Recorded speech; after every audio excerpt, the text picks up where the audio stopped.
got pressured.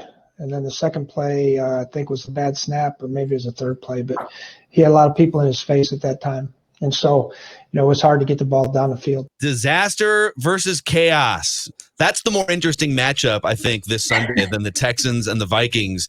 Welcome into Purple Daily. Phil Mackey, Judd Zulgad, Declan producing, and Courtney Cronin from ESPN.com. She is a Vikings insider and reporter, and she joins us at least one day a week. This week, she's going to join us a couple times. And every Wednesday on this show, we do a deep dive into the state of Kirk Cousins because he's interesting. He is one of the highest paid quarterbacks in the NFL. He is the most important piece to this Vikings puzzle. And there's a lot to discuss based on the game in week 3 and all the fallout and the back and forth about chaos or disaster. I also want to present something to you guys so you can tell me if I'm being too hard on Kirk, and we'll get to that. But Courtney, real quick, what were your thoughts on this sort of back and forth? Mike Zimmer cutting open a vein after the game and probably not making Gary Kubiak or Kirk Cousins very happy, and then kind of walking it back and saying, I guess it wasn't chaos, it was a disaster. What did you make of all that? Disaster, I understand the word choice for that, but chaos, I don't think it wasn't chaos. I mean, you have a situation there where you're telling Kirk in the offense with 1 minute, 44 seconds left, go win the game. And it unfolded in nuclear explosion fashion. So if you want to call it that, if you want to call it a kerfuffle, you want to call it a complete just meltdown, chaos. I mean, I don't think he was wrong in his assessment. Chaos describes this entire team. It was a story that I wrote for Monday, from top to bottom. It's not just the offense, it's the defense. It's the state of the entire franchise right now.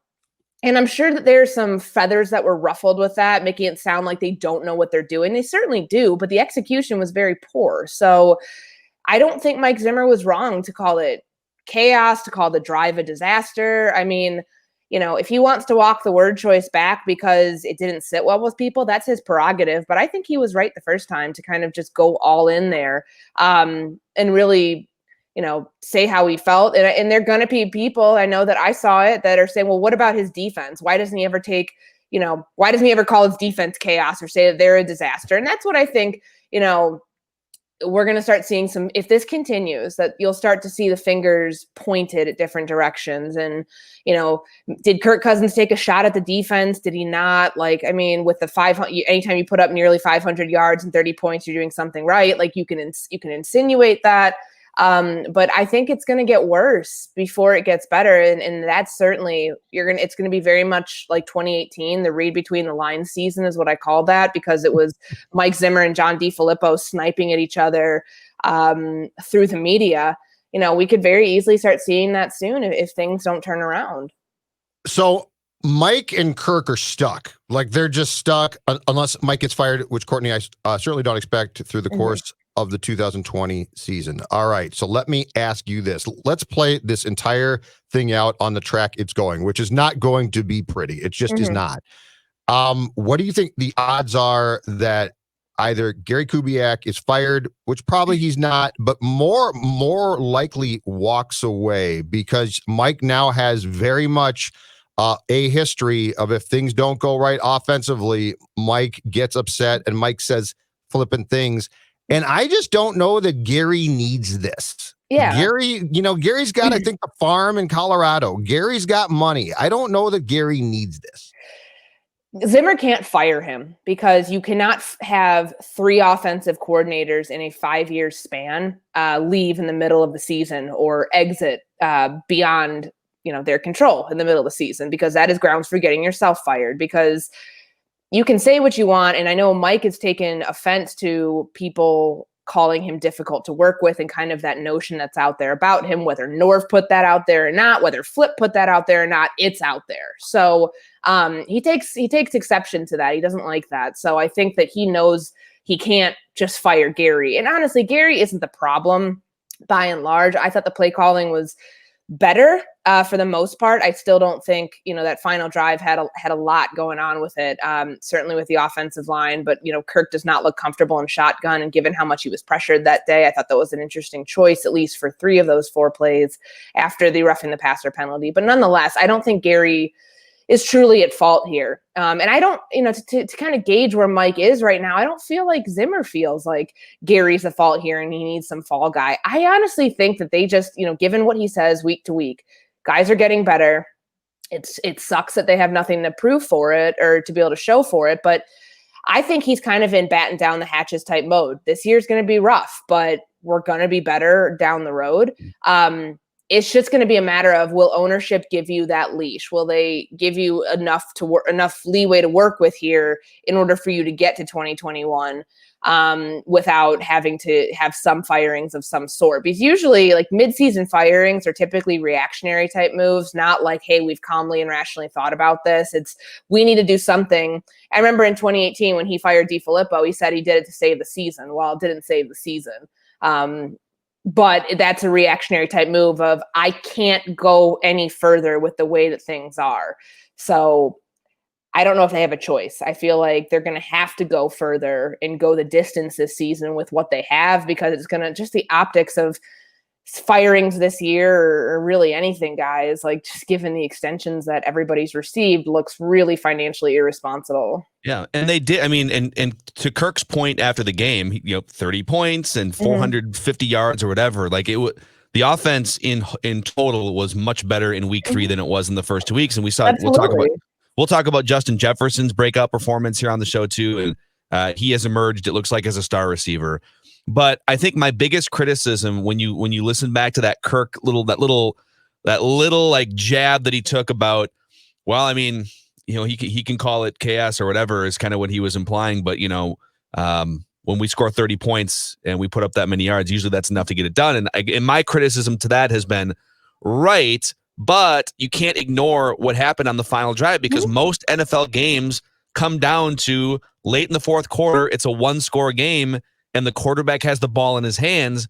And my contention throughout the last 3 years of Kirk Cousins has been that outside of that Saints playoff game, which he does deserve a ton of credit for, and he never has to give that back, but outside of that Saints game, he has been terrible in those situations. And so I hate the way it looks and sounds, and I hate the leadership aspect of saying, well, I mean, you can point to this colossal disaster at the end of the game, and the offensive line was bad too, but look at this other part of the game. It's like, no, the part that you're sweeping out of the rug is equally as important. The game flow might be different in how it gets there, but you're going to have the ball in your hands on a regular basis, and he fails more often than not. And I have a note on that in a second, but did you take that comment to be sort of a bad leadership comment, or what? How did you take Kirk's reaction to Mike's reaction? I think he was frustrated at it, because there have been times where Zimmer said it's not Kirk's fault. Like he's come out at least, maybe not in the strongest way to be like, that's my guy, that's my quarterback, but he has before not thrown Kirk under the bus. And I wouldn't say that he threw him under the bus this time. I think he was just honestly speaking about the state of the whole offense. It was ridiculous what happened there. Minute 44 seconds, you don't have to go score a touchdown. You have to get them in field goal range. You pretty much, once you were gifted that roughing the passer penalty, which I'm sure didn't feel great getting hit, but starting at your own 40-yard line, you need to go about 30 yards, maybe 35 to 40 to get Dan Bailey in field goal range. Like, that's all you had to do, and that should be like 2 or 3 plays maximum.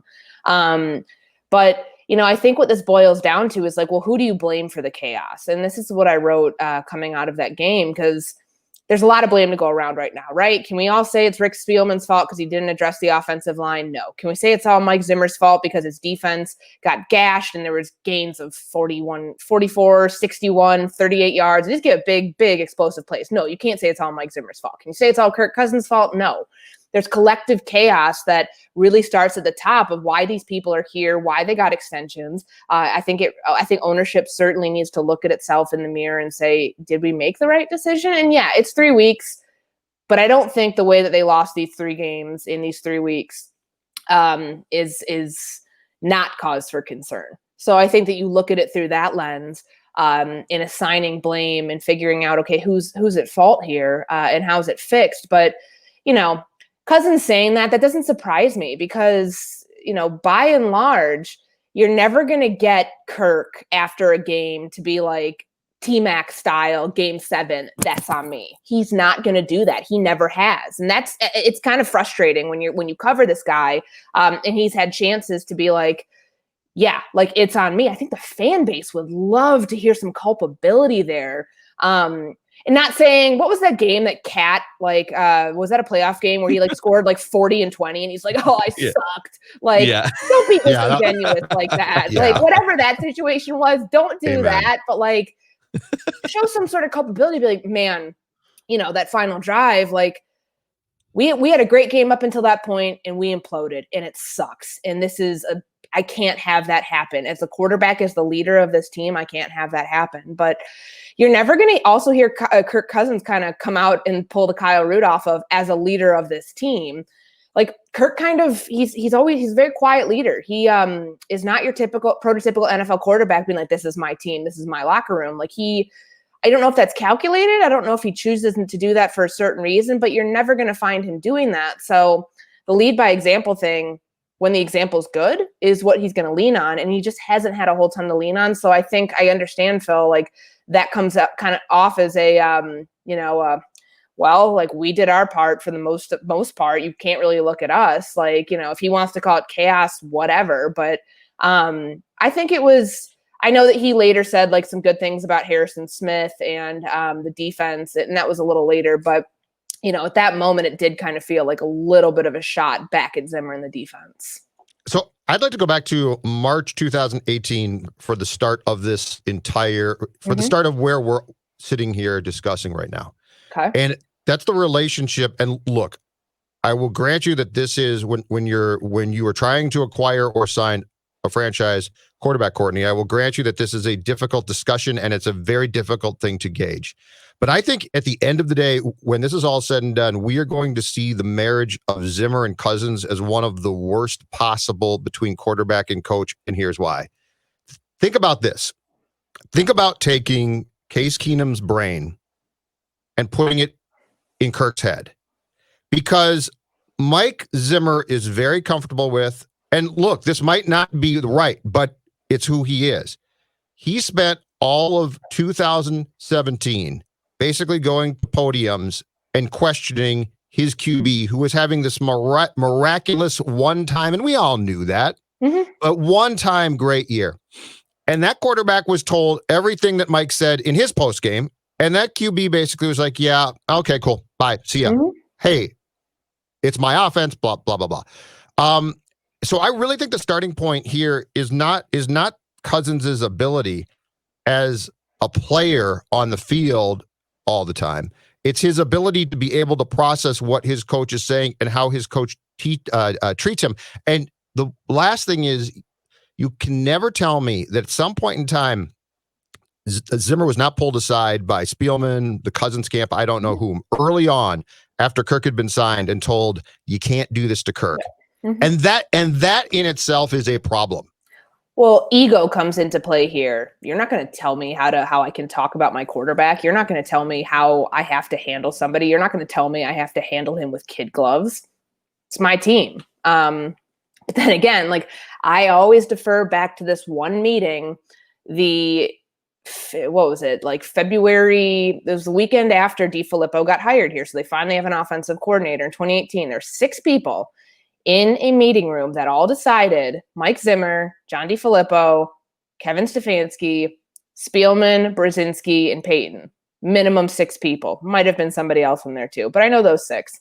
All in the same room saying, okay, let's watch through the quarterbacks. Are we all in agreement of going after Cousins? Everyone said yes. Otherwise, this wouldn't happen. So Zimmer, clearly, I remember him talking about Teddy and he didn't know about the knee. And obviously, Case was never going to come back here. He signed that great deal. Good for him. He got his money when he was able to strike when the iron was hot. And with Sam, you just didn't know either. So they all agreed on Cousins. So it's kind of like, you can't go back and say that was never my guy.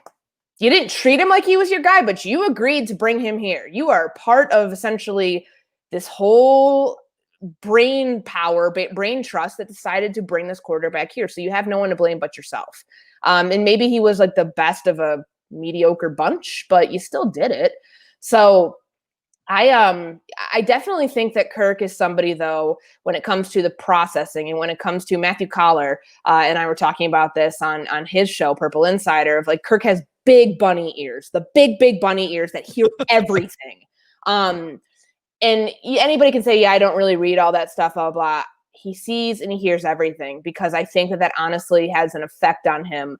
And, the confidence factor there. And when it's coming from the head coach who's, not thrilled, but he's Mike, so one thing you can really credit Mike Zimmer for, he's a crappy liar, a really bad one. So anytime he's trying to hide how he truly feels about something, or not let you in on a little secret, he's got a lot of tells. I may not be a scout, but I can tell you exactly what his tells are of knowing, okay, he's not telling the truth here, and it's very obvious. And that's, with Kirk Cousins, it's like sometimes he can't hide the frustration because he expects better. You should expect better when you're paying the guy that much and he's been around this offense and you've done literally everything with him in mind.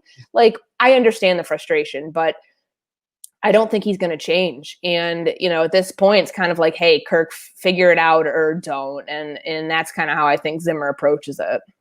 So I want to present you guys You here. like that? You like that? I just did a little digging on stathead.com earlier this morning because, as I said earlier in the show, it's just, you can look at all the fantasy numbers and he puts up 4,000 yards and even like he's had high PFF grades in the past. But it's always been my contention that at the end of games, something just feels off about Kirk Cousins. Mm-hmm. And something just feels, he panics, he's indecisive. Sometimes the offensive line doesn't help, like when they allowed 60% pressure rate on Sunday, but he mostly just gets swallowed up by the moment from my observation. Mm-hmm. And so I decided to do a deep dive into the numbers, and the numbers absolutely back that up. Since Kirk Cousins joined the Vikings, he has one regular season game-winning drive as classified by stathead.com. And a game-winning drive is just any drive in the fourth quarter that puts your team in front for good and you win the game. So if the drive happens with 14 minutes left and you go up by a touchdown and your defense holds strong, that's a game-winning drive. Mm-hmm. So we're not talking about like buzzer beater in basketball where you have to hit it within 2 seconds. Any fourth quarter drive that puts your team in front for good is a game-winning drive, according to stathead.com. Yeah. He has one of those since joining the Vikings in 2018. And it came against Denver, of all teams, like a team that they should never have been in that. They put themselves in that situation early, and they should never have needed that fourth quarter to come back and win that game. Yep. Shout out to Stephon Diggs. He's the entire reason. Like, I've never seen a player take over a game in football the way that he did in that second half. Yeah, and now Stephon Diggs is paying major dividends in Buffalo. Mm-hmm. So you might be wondering, that's not very good, but what's the context? There are 39 quarterbacks since 2018 with more game-winning drives than Kirk Cousins, including Josh Rosen, Dwayne Haskins, Blaine Gabbert. Kirk has 1. Mm-hmm. Josh Allen has 10. Ryan Tannehill has 9. Mitch Trubisky has 6. Baker Mayfield has 6. That's your context. And it's not for lack of chances. We remember the Chicago game last year on the road, the Green Bay game this last weekend, when all you need is just a couple of first downs, basically, to give Dan Bailey a 50-yard field goal. And so where I want your guys' feedback is I started thinking, all right, like, that's really bad. 39 quarterbacks, including a lot of backups, that have done this more often in the fourth quarter. Who do I currently trust in the NFL in those situations more than Kirk? So ball in your hand, fourth quarter, let's say late in the fourth quarter, and all you need is a drive to win the game either via field goal or touchdown. And I'll fly through my list here real quick. For me, it's 17 guys for sure, possibly 20. It's Russ, it's Rodgers, it's Mahomes, Lamar Jackson, Deshaun Watson, Tom Brady, Big Ben, even though, he's old, but he looks like he still has it to some degree. Mm-hmm. Kyler Murray, Josh Allen, Drew Brees, Matt Ryan, Derek Carr, Cam Newton, Ryan Tannehill, Matt Stafford, Jared Goff, Dak. I trust all those guys more in those situations. And I might even say Carson Wentz, Nick Foles, and Joe Burrow, which gets me to 20. And I might be missing a couple. Yeah.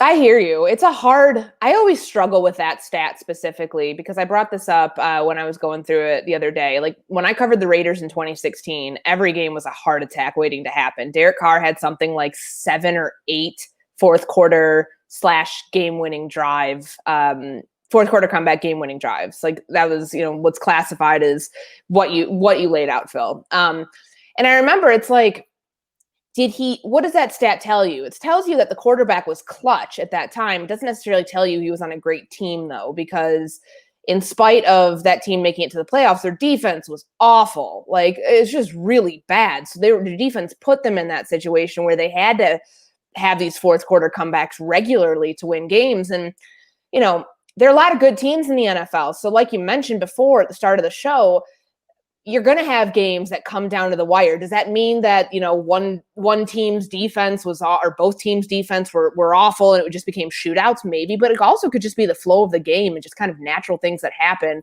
in the state of a football game between two really good teams, like the games that we want to watch, not the defense optional type games of that 2018 Rams Chiefs. Like that's not the example I'm going at, but like you're going to have that more times than not when you're facing good competition in the NFL. Like, why hasn't Kirk had more game-winning drives? I think a lot of it, and it's certainly on him, but situationally, what were we looking at there? Did he have a chance to go and win the game, or was field position a problem? Was the offensive line, his skill players? And I'm not making excuses for him, but I think there are a lot of things that go into that, but that is certainly the jarring stat. Like, every time he goes on Monday Night Football, his records, what is he, 0-7 now, 0-8, something that's pasted everywhere. 8 or 9, yeah. It's not good. And it's like, same thing with the game-winning drives, fourth quarter comebacks, like how low he is on that list. Like he didn't have one until he got to Minnesota. Like that's a problem. Same thing with like not having a playoff win, getting the contract that he did before he got to Minnesota. Like that's a problem. So I just kind of feel like that's who he is. And there's no real concrete answer for it. But I do think that game-winning drive, if you can lead one, it shows that above all else, it shows you have the clutch gene. And I just don't think that we've been able to see that consistently with Kirk because he is the most hot and cold quarterback in the NFL. I think the question to the stats and what Phil was talking about, guys, is this: the why. Why? Mm-hmm. And I think the answer is incredibly simple. Look at the quarterbacks who have the ability to lead those drives even semi-consistently. And they are high risk at times, but they are people who have the ability to actually work through conditions that are less than ideal. And that's not Kirk. Kirk needs, look, I mean, if you came to me now and said, define Kirk, it's not hard. Kirk has ability. Kirk is mentally fragile. And if things go off script, he's pretty much screwed. He's pretty much in huge trouble. It's why in two of the worst games I have seen this team play in years, weeks 1 and 2, when Kirk was on script, Kirk was still pretty damn good, despite the fact the team probably stinks. So I think that if you look at fourth quarter comebacks, and clearly a master of that was Brett Favre, right? Now, it didn't mean he didn't screw up, because he certainly did too. But Brett Favre loved off script. Sometimes it was great and his team won, and sometimes it was to the detriment of his franchise. Kirk doesn't like that. And so when Kirk got the ball, when the ball was at the 40 on Sunday, Courtney, late in that game, and the Vikings have the ball, did you ever think to yourself, they're going to do this? Because I never thought that. No. Which is an incredible thing to say, because he had clock to spare. Yeah, he had clock to spare in good field position. There was no part of me at that moment that said, okay, because I was watching the way the offensive line had played. And typically that's something that you don't see until you watch the game back. But, I mean, he was getting beat up back there. And the offensive line is just, I mean, Drew Samia should not be playing right guard. It's not a good situation. But I didn't have any confidence that the offense was going to be able to get in field goal range and pull that off, just given what we had seen from the line at that point, but also knowing what Kirk's like in those pressure situations. Like what I equate it to, and I'm sure you guys probably all have felt this, like, when do you do your best work? For me, it's not on deadline, because I'm frazzled as hell. And like the best work I do during a game is when the game's already decided, like, and I can start kind of leisurely writing my work in the fourth quarter and have all this time. But it's like when I have 4 Word docs open, and I have to get something filed at the buzzer because the game's back and forth, and I have like this pressure type situation. It's like, get it done. Inevitably something might go awry, and it's like, just get the basics of what you need on the page. It's not going to be your best work, but in those situations, you don't anticipate writing a Pulitzer when you have 30 seconds to rewrite your story. So I kind of, at least just trying to like figure that out, I kind of think of it like Kirk. Like, he's not going to do his best work under pressure. That is just not who he is as a quarterback. When he can have a situation where he can go light up the Lions or the Jets or, the Washington football team, he looks great, but he was never really in competition anyways. Like, he was always head and shoulders above those teams when he's playing them. But when he's put into let's show our clutch gene type situations, that's where he falters. But that's who he's been. It's not like he lost it. It's not like he had it and lost it. That's just always who he's been. Yeah, it's did you just say that you're kind of the Kirk Cousins of deadline writers there? Is that what just happened? The thing is, I was never a newspaper writer by trade. Like, I remember writing a lot of high school gamers like on my phone, and that when I was in Mississippi, and that'll teach you how to be a journalist, like for real, because like that was, talk about pressure kick situations, like trying to like nail that. And it's just like, I can get it done. I certainly did this past week. I mean, it was tough because it's like you're trying to like make sure you have all the nuts and bolts of the story, and like your eloquent thing that you started writing in the second half about they finally figured it out on offense, that all goes out the window when they botch this drive. But they had a 12-point lead, Cronin. There was no excuse to blow that. A 12-point lead should be writing time for us. And it was. And I know, me too. I was just like, about Justin Jefferson. Exactly. Like that. Yeah, that was my story. The whole thing was about Justin Jefferson, and it's like delete, new Word doc. But yeah, I wouldn't say I'm like, I've pulled off some miracles before, but I don't prefer it. I don't think Kirk prefers to be in those situations where it's like mano-y-mano, let's go. Let me flex my clutch gene on you. I just don't think that I don't think that's a comfortable situation for him to be in. I did think it was a little unfair when Courtney's editor came out on Monday and called the end of game writing process a disaster and chaotic, but that's just me. Just me. Chaos is a great word. Chaos is the perfect word to describe it. Since we're talking quarterback and we're doing this deep dive into Kirk Cousins, I think we would be failing our audience if we also didn't do an update on what's happening on tankathon.com. I want to mock! So if Courtney Cronin could leave, and if Courtney, our draft scout, could just come into the picture here, and if you could fire up some appropriate music, Declan Goff. No, she's awake. Draft scout's awake? Oh, okay. Yeah. She doesn't. It's early. Draft is a couple months away, but she's, scouting whatever college tape there is to scout right now. Yeah, Courtney, our draft scout, doesn't sleep. I hope she's wearing a mask or a full Zimmer shield. All right. According to tankathon.com right now, the number one overall pick, quarterback Clemson, Trevor Lawrence, to the Atlanta Falcons. There we go. There's our music. Thank you, Dan Quinn. Yeah. I want to mock! Unbelievable. The number two overall pick, the New York Giants, are happy with Danny Dimes at quarterback. And so they go with, is it pronounced Penei Sewell, the offensive tackle from Oregon? Mm-hmm. And they've got the Minnesota Vikings with the number 3 overall pick, tankathon.com, selecting Justin Fields. Quarterback Justin Fields. I want to mock! Honestly, if that happens, I know a lot of people are going to be like, okay, well, what do you do with Kirk? Well, it's possible that you would already have decided by then. There's so many things to decide, like even before the league year starts, because his contract for 2022 guarantees if he's on the roster like the second week in March, right? Third day of the league year next year. But you still, but you have to take. But if that quarterback is there, it's incumbent that you take him and bite the bullet too. That's what makes it so intriguing. My thought is that before you have to decide next year. So whatever those 72 hours before free agency, like you decide, okay, are we going to cut him? Because I think you have to cut him. Like because otherwise, if he's on the roster on the third day of the 2021 league year, his salary for 2022 guarantees at that point. And then it's like crud. Like no one's going to pick up that contract, and you'd have an absurdly high cap hit for someone who would be on your bench at that point, is what you think. So we'll know one way or the other. But Phil, I think because ESPN's FPI coming out of the week 3 slate had them at like 14th right now, but that's like just like draft positioning, like where they were at. And they had like a 40% chance to get a top 10 pick, somewhere beneath like 15% for like the top 5. I do think that this fan base, like, don't get your hopes up for like tank for Trevor and all that stuff, that they're never going to be that bad that they end up getting the number 1 overall pick. Like, I honestly think Justin Fields is kind of out of reach right now too, unless they trade up, because to me, it feels like it's going to be Giants, Jets, some combination of that, Atlanta, Cincinnati, maybe throw in a Detroit in there somewhere, and then Minnesota. I don't feel like Minnesota's a top 5. They're not top 5 bad draft positioning yet. Like, I mean, it's still early, but wouldn't it be just so fitting if they end up getting like another corner or an offensive lineman, like with a top 10 pick, and they still don't get the quarterback? Trade down, get a 5th round pick. Here's what they need desperately too.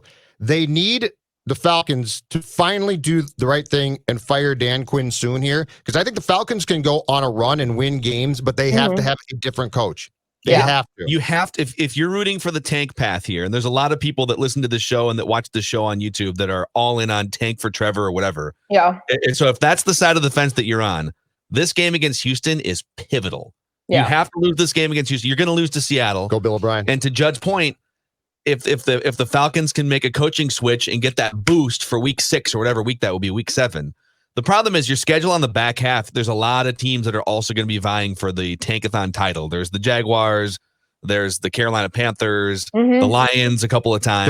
Don't give up on the Vikings checkout here, though. Veteran guys can check out. We're going to need them to check out. Now, if you guys want the ultimate, let me give you chaos. Let me give you 72 hours of chaos in Egan that could be absolutely the most glorious thing I've ever seen, and I've seen a lot. All right. If the Vikings get a top 3 pick, all right, within, as Courtney said, basically a 3-day period, you have to decide on Cousins potentially or what you're going to do there. You cannot be denied the fact that if you've got a top 3 pick, you probably have to take a QB because this draft is good for one.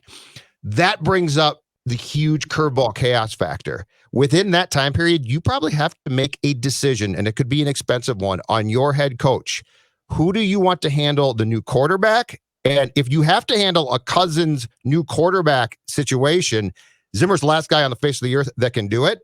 Do you make a coaching change at some point in time then based on that as well? Because management of that will be imperative to the success of this franchise in the future. That's You're right. chaos. No, that's yeah. Because you're tipping your hand at your draft pick too. Like, do you then have to? What are the other 2 teams? When we know the order, what if they're going to take the top 2 quarterbacks back to back? You never know. So it's like you kind of put yourself in a situation there where it's like if you cut Kirk, which you'd have to do because the way that contract is structured, his agent's a genius to get the 2022 base salary guaranteed on the 2021 third day of the league year. That's excellent work. But you have to make a lot of decisions right then and there. And it's like, when people talk about Dan Quinn being fired and kind of what's the order and, is Mike Zimmer in that list if things get even worse? Like, I think that would certainly be in consideration, just thinking logically here. But gosh, that is a lot of money that you're eating kind of all at once because coaches' contracts are nearly fully guaranteed, if not all fully guaranteed. And I don't know what the buyout is, but you're probably paying double-digit $1 million to be able to get rid of him and eating Kirk's 2021 salary and, a lot of other, there could be a lot of other things. It could be a very expensive March for them next year. Here's the craziest part about Kirk's contract. So his average base salary over the 3 years is like $33 million or something, but his cap hit is spread out very differently. His cap hit for this year is only $21 million. They brought it down from like $33 million so that they can spend money on guys like Michael Pierce. It was a win now move to restructure. His cap hit next year is $31 million. His cap hit in 2022 is $45 million. And so that, to me, that number was set up as a restructure target anyways.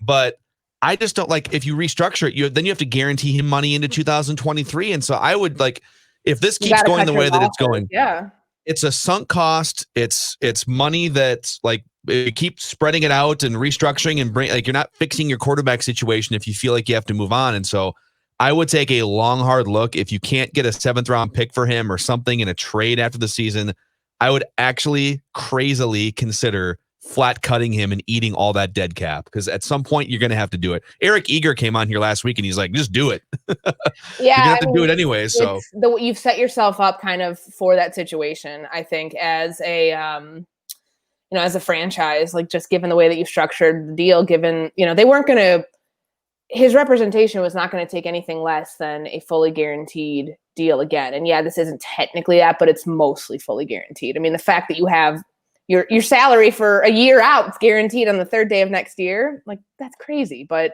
I would like to have a pulse on ownership and see, how do they feel about that? Do they see the writing on the wall? Do they see what's potentially coming? And how do they feel? It's their money after all. Like, how do they feel about potentially just eating, $30+ million next year for someone who isn't even going to be, potentially, if you cut him, on your bench, because you can't keep him around, because then you're guaranteeing for 2020. It's literally like, then it just gets so absurdly expensive. It's just financial. I think this whole thing is financially irresponsible, but it's not my money. So.